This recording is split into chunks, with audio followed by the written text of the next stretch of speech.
All right, in this explainer, we're going to dig into a field known as Christian evidences, or as it's often called, apologetics.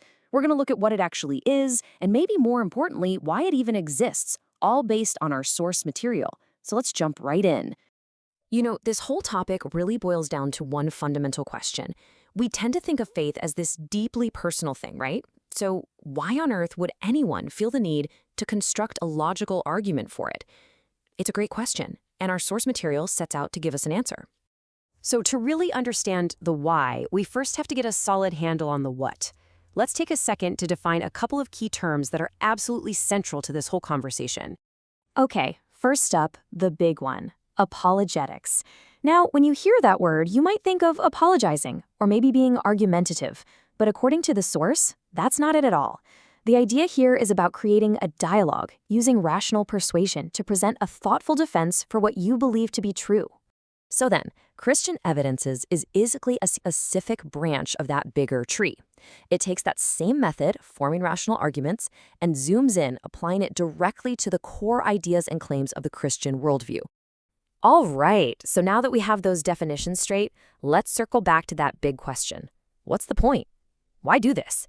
Well, the source material we're looking at lays out two main reasons.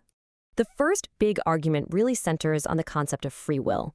The idea presented is that because every person has the freedom to choose what they believe, the role of apologetics is to provide clear, logical information to help inform that very personal choice. And wow, this chart really drives that point home. When you look at the global landscape of belief, it's so clear that people have exercised that freedom. Billions of people all across the world have landed on a whole host of different worldviews. The source connects this whole concept directly to passages like this one from the book of Joshua. And notice that key phrase, choose for yourselves. It isn't framed as a demand to believe, but more like an invitation to weigh the options and then make your own choice. Okay, let's get into the second main reason presented in the material. This one shifts the focus a little bit, moving from an individual's right to choose to what's described as a direct instruction for believers themselves. And that instruction has a name, the Great Commission. It's interpreted as a command not just to hold a belief personally, but to actively go out, make disciples, and teach other people about those beliefs. And here's the verse that's pointed to as the source of that command. The key word that jumps out, of course, is teaching. And if you're told to teach, well, that naturally begs the question, how do you teach effectively? So the logic laid out in the material kind of flows like this. First, there's a command to teach. Second, any good teaching has to involve reasoning. You have to engage with a person's mind. So the conclusion, therefore, is that believers have a responsibility to be ready to reason with others about their faith. Okay, so if the goal is to reason with people, who exactly are we talking about here? Well, the source breaks down several different worldviews, and each one represents a totally different starting point for a conversation. What I think is so fascinating about this breakdown is you can really see the whole spectrum of belief. It goes from atheism, which is a firm conviction that there is no God, to skepticism and agnosticism, which are rooted in doubt or not knowing, all the way to deism and theism, which agree God exists but disagree on whether he's still involved. And you can see how a conversation with each would need to be very different. So we've looked at the why. You've got free will and this command to teach.